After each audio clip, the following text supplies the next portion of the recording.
Assalamualaikum warahmatullahi wabarakatuh.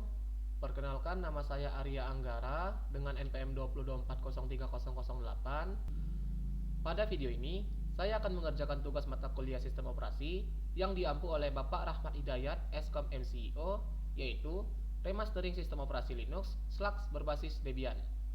Pada proyek ini, saya akan mengubah sistem operasi Slux menjadi sistem operasi baru dengan nama Slux Programmer Edition 1.0. Sistem operasi ini ditunjukkan khusus untuk mahasiswa teknik informatika dan ilmu komputer, dengan tujuan menyediakan lingkungan pemrograman yang ringan, sederhana, dan siap digunakan untuk kegiatan praktikum tanpa perlu melakukan instalasi software pemrograman secara terpisah. Oke, yang pertama, saya akan mendownload aplikasi VirtualBox-nya terlebih dahulu. Buka Google Chrome.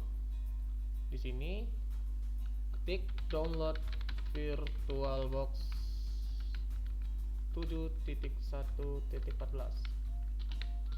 7.1.14 adalah versi dari VirtualBox-nya. Kemudian kita ke situs resminya Oracle, kita klik. Yang perlu diperhatikan di sini adalah kalian harus mencari yang namanya win.exe. Nah, ini. Kalian klik, maka akan otomatis terunduh. Berhubung saya sudah mendownload, kita akan langsung ke selanjutnya, yaitu cara mendownload Linux Debian. Caranya, kalian ketik saja linux/slux.org. Nah, di sini kalian scroll saja ke bawah. Di sini kalian cari yang based on Debian Linux, kemudian 64 bit, dan download Slux for free. Nah, di sini kalian akan diminta email kalian. Di sini masukin email aktif ya, karena nanti linknya akan dikirimkan ke email kalian. Contohnya,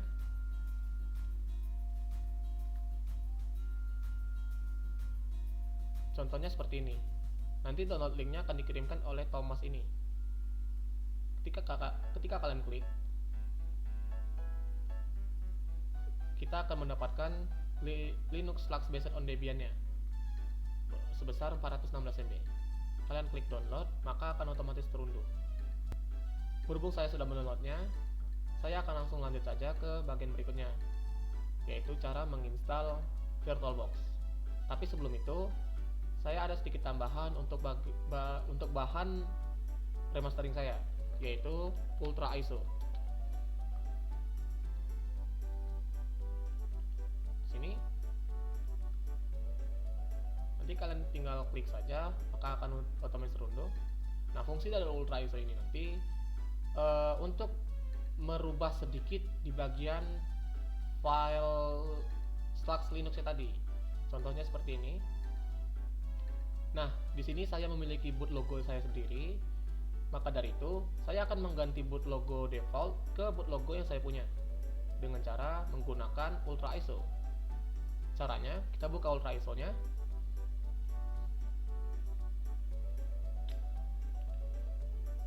Nah, di sini kalian klik saja open. Kita pakai yang kita download tadi ya, Slux Debian tadi. Nah, di sini kalian open folder Slux saja, boot. Maka kita akan melihat gambar boot logo di sini. Nah, boot logonya ini nanti saya akan ganti dengan boot logo saya sendiri dengan cara mereplace-nya. Caranya dengan drag and drop. Nanti akan ada notifikasi seperti ini, replace file. Sini kita klik yes saja. Maka gambar kita tadi sudah menjadi bagian dari file ISO-nya. Kemudian kita ke file dan save as. Berhubung saya sudah mempunyainya, yaitu ISO baru ini, jadi kita ke bagian selanjutnya, yaitu cara membuat virtual machine melalui VirtualBox. Cara membuat virtual machine, kita tinggal buka saja aplikasi VirtualBox. Di sini kita klik new. Nah, nanti akan ada kayak gini pokoknya.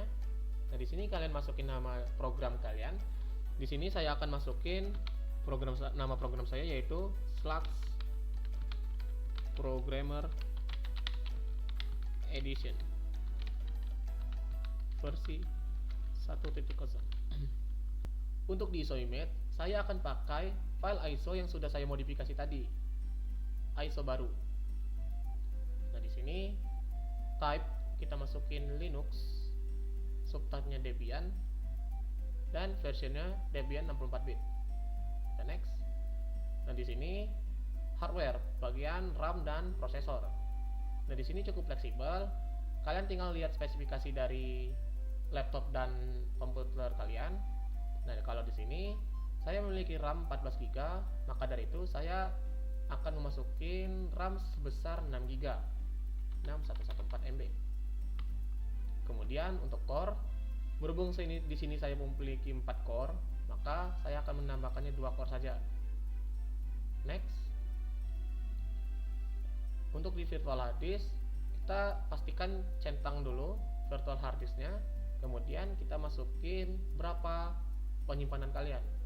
Nah, di sini saya akan masukin 50 GB. Kalau sudah, klik next. Sini kalian bisa cek lagi. Kalau sudah betul, klik finish. Oke, di sini saya akan sedikit setting untuk tambahan. Kita ke setting saja. Di bagian display, saya akan masukin videonya sebesar 128 MB. Untuk di sini, floppy ini saya matikan. Advance-nya saya akan masukin bidirectional 12.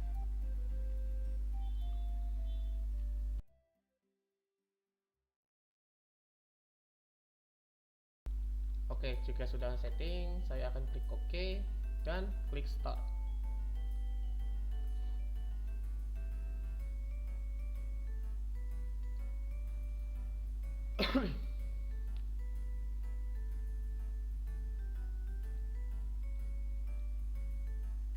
Oke, ini adalah logo boot yang kita masukin tadi.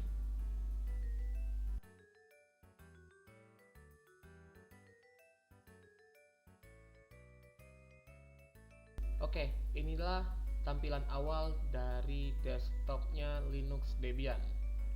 Di sini kita bisa klik kanan atau scroll ke bawah ke tombol ini. Kita akan ditampilkan beberapa aplikasi bawaan dari Linux Debian-nya. Mulai dari terminal, file manager, kalkulator, web browser, net manager, text editor, archiver, dan text manager. Di sini saya akan memperkenalkan file manajernya. File manajernya kurang lebih hampir sama, tetapi kalau di Windows kita dikenal sebagai user, tapi di sini kita dikenal sebagai root. Nah, root ini digambarkan sebagai garis miring. Di bagian sini kita bisa melihat isi-isi dari Linuxnya ya. Terutama kita bisa ke user. Nah, di sini di share dan ke bagian wallpaper. Ini adalah wallpaper yang sedang digunakan. Nanti saya akan mengubah wallpapernya menjadi wallpaper yang saya inginkan.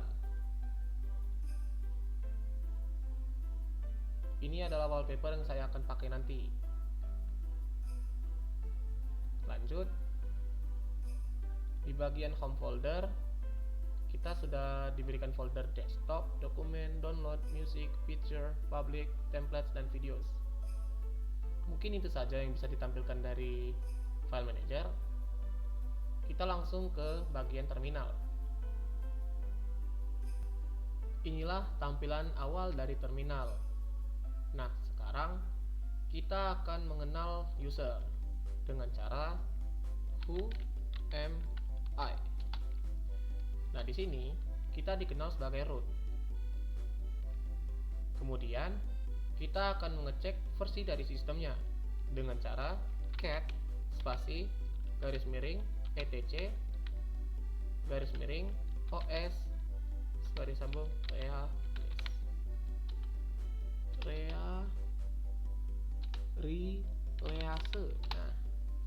Nah, di sini kita sudah mengetahui dari sistemnya, versi dari sistemnya. Kemudian kita akan mengecek kernelnya dengan cara uname spasi garis sambung R. Kernel dari sistem kita yaitu 6.1.38. Selanjutnya, kita akan mengecek arsitektur dengan cara uname spasi garis sambung M. Di sini kita harus pastikan bahwasannya di sini adalah kali 86 garis bawah 64. Maksudnya dari 64 adalah kita menggunakan 64 bit. Selanjutnya, di bagian yang lumayan penting yaitu cara mengecek internet dengan cara ping spasi garis sambung C 4 google.com.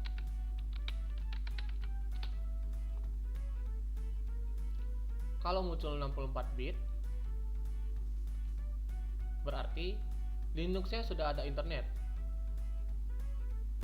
Kemudian kita cek repository dulu dengan cara apt update.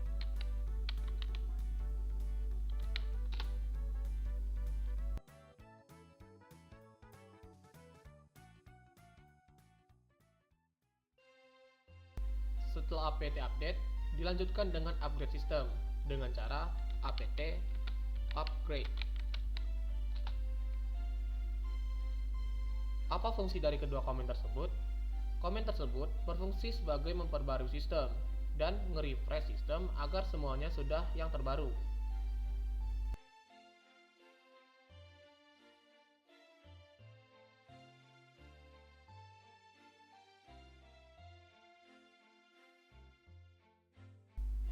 Jika upgrade-nya sudah selesai, maka kita akan lanjut ke bagian install paket dasar dengan cara apt install Python tipnya dari Python curl widget apoc neotext vim nano unzip dan zip spasi garis sambung y.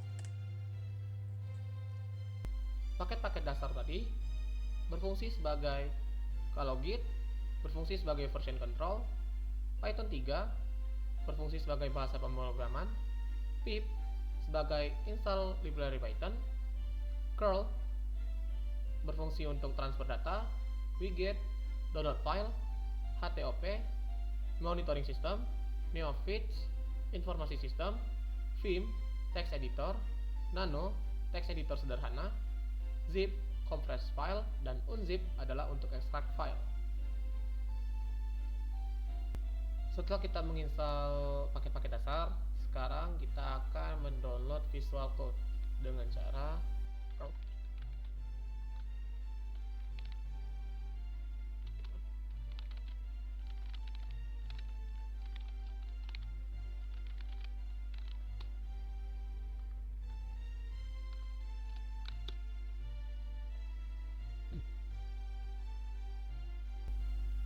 setelah kita masukin kode tadi atau komen tadi, kita harus cek dulu apakah Visual Code-nya sudah terdownload atau belum. Visual Kei ya.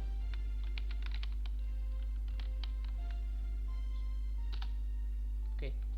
Microsoft ASC-nya sudah terdownload atau key-nya sudah terdownload. Sekarang kita akan import key-nya dengan cara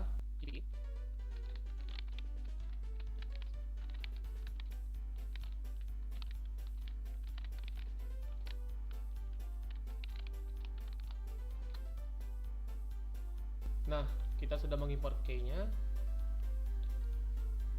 Sekarang kita harus menambahkan repository dari Visual Code-nya dengan cara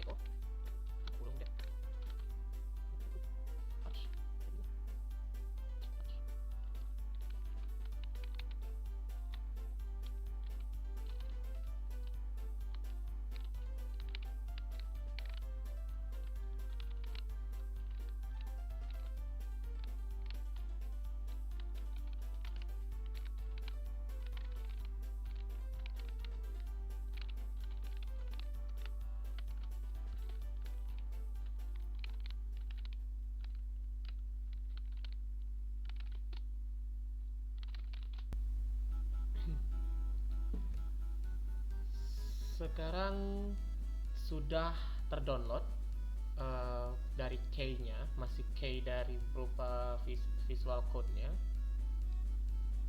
Sekarang kita baru mendownload visual code-nya dengan cara apt install strip-y code. Nah, di sini baru kita menginstal visual code-nya dengan ukuran 206 MB. Oke, tadi kita sudah berhasil mendownload visual code. Sekarang saya akan mendownload yang namanya JavaScript dengan cara kita update dulu. Jika semua sudah terupdate, baru kita install apt install garis sambung y spasi node.js npm. Nah, di sini kita sedang mendownload JavaScript. Kita tunggu aja cuma sebentar. Oke, kita sudah mendownload visual code dan kita sudah berhasil mendownload JavaScript. Sekarang kita akan cek dulu apakah JavaScript-nya sudah terinstall dengan benar dengan cara kode spasi no sandbox user data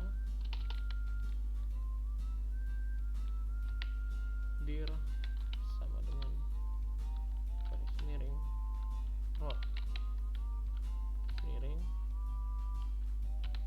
VS Code.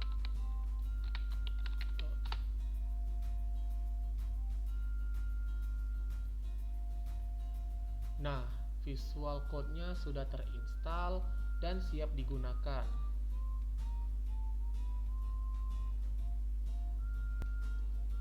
Sekarang kita akan cek apakah JavaScript-nya sudah berfungsi dengan baik dengan cara node strip v. Oke, kita sudah berhasil mendownload JavaScript versi 18.20.4. Nah, kita cek dulu npm-nya.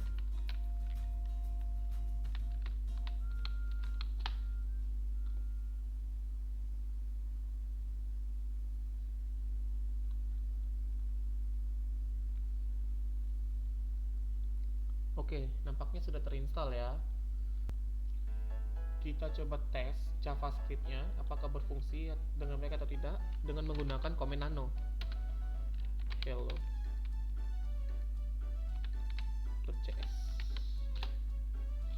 Oke, JavaScript-nya sudah bisa digunakan ya.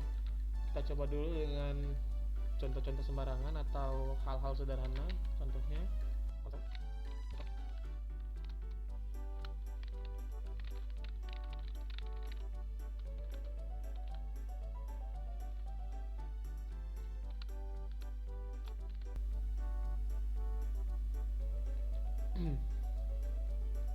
kita coba menggunakan konsol yang kita buat tadi dengan cara node spasi hello.js.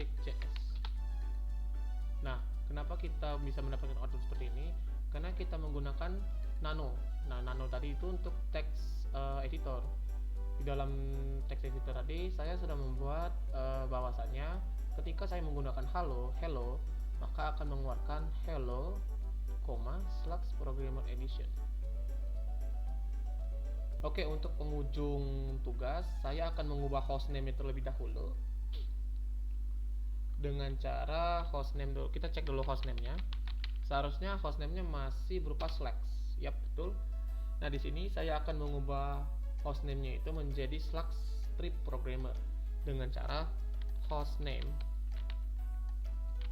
ctl spasi set hostname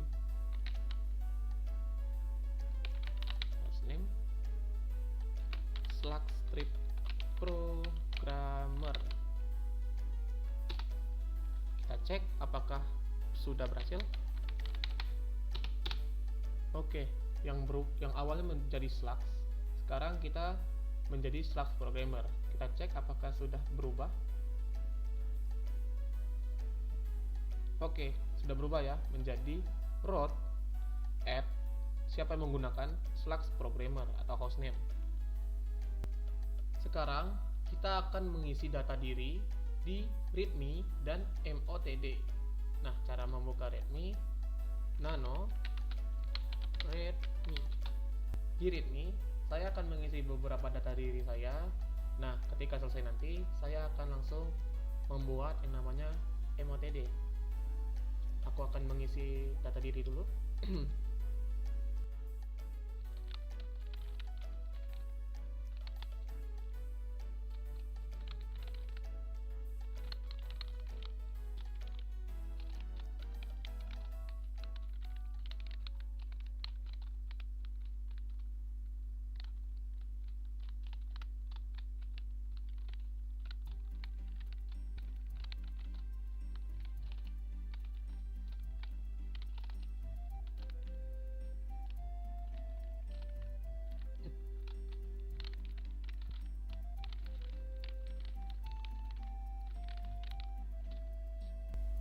Oke, inilah beberapa data isi yang saya akan berikan.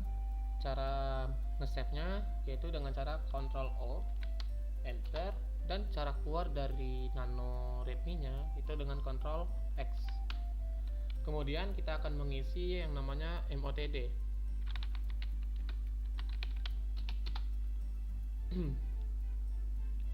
Sebenarnya hampir sama fungsi readme dan motd, tetapi kita akan isi saja sebagai bentuk dari remasteringnya.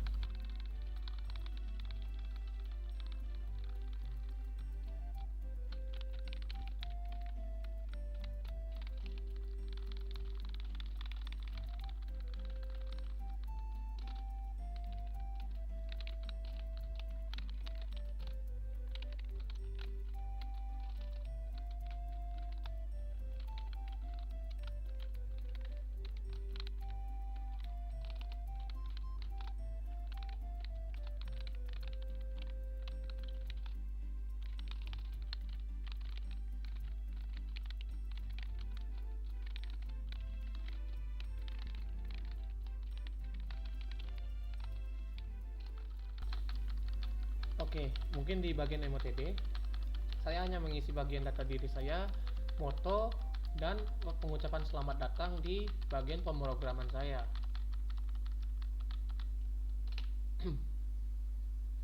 Oke, kita Ctrl O, Enter, X.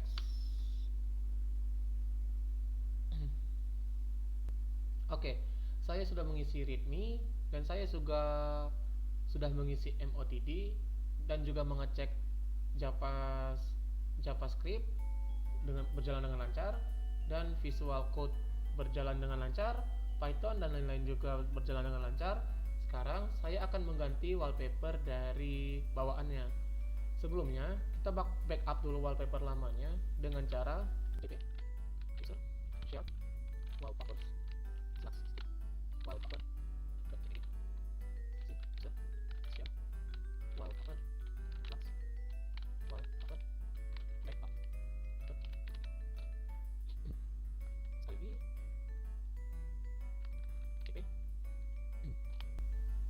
Oke, kita sudah membackup wallpaper lamanya.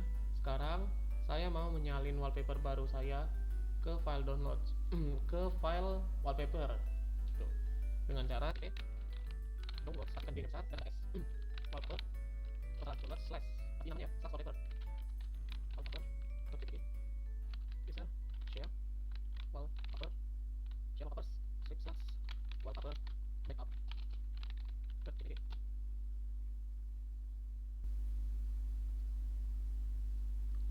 Harusnya sudah ya. Kita cek user share wallpaper. Oke, sudah ya. Slash wallpaper dan slash wallpaper backupnya.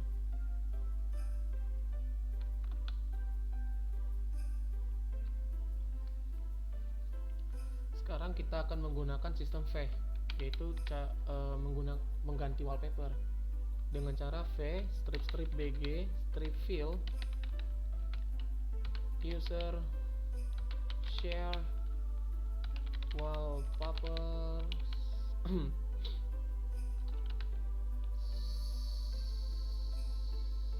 slash wallpaper backup .jpg. Salah pakai koma, goblok.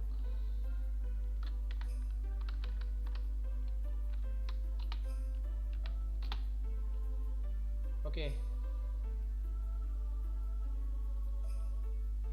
Wallpapernya sudah berubah.